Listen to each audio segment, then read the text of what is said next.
happy. Jesus is not only the Prince of Healers, he was the Prince of Teachers too.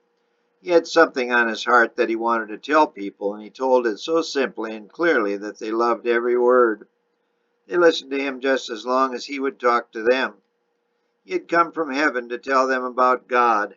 He wanted them to know that God is a God of love, that he is kind, patient, and forgiving, yet at the same time a holy God who expects his children to be good, pure, truthful, and obedient. He talked much about his coming kingdom and what a happy place it would be, a place where everybody would love everybody else and nobody would ever do anything wrong, unkind, or mean. Anybody, just anybody, could belong to his kingdom just as long as he believed in Jesus and was willing to do as he said. And he didn't have to wait a long, long time to enjoy the happiness of that kingdom. He could have it now. Certain of God's love, sure of his watch care, the believer in Jesus could live without a single care or worry, his heart forever bubbling over with joy and peace. This is what Jesus meant when, sitting on the mountainside one day, he said to the people who were sitting all around him, "Blessed are the poor in spirit, for theirs is the kingdom of heaven. Blessed are they that mourn, for they shall be comforted. Blessed are the meek, for they shall inherit the earth. Blessed are they which do hunger and thirst after righteousness, for they shall be filled. Blessed are the merciful, for they shall obtain mercy. Blessed are the pure in heart, for they shall see God. Blessed are the peacemakers, for they shall be called the children of God.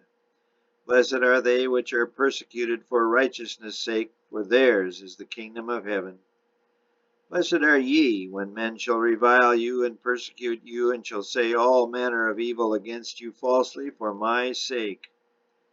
Rejoice, and be exceeding glad, for great is your reward in heaven, for so persecuted they the prophets which were before you."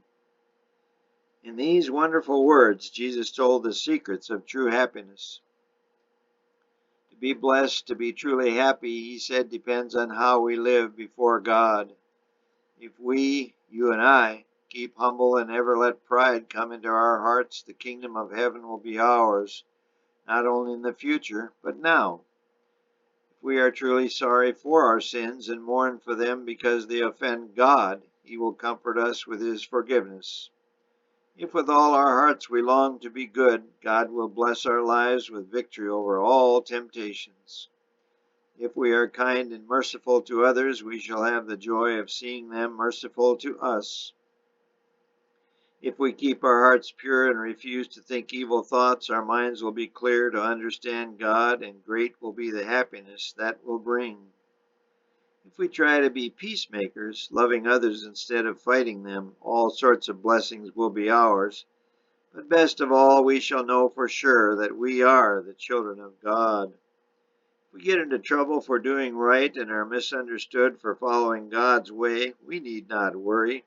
All will come right in the end. His kingdom is ours, now and forever.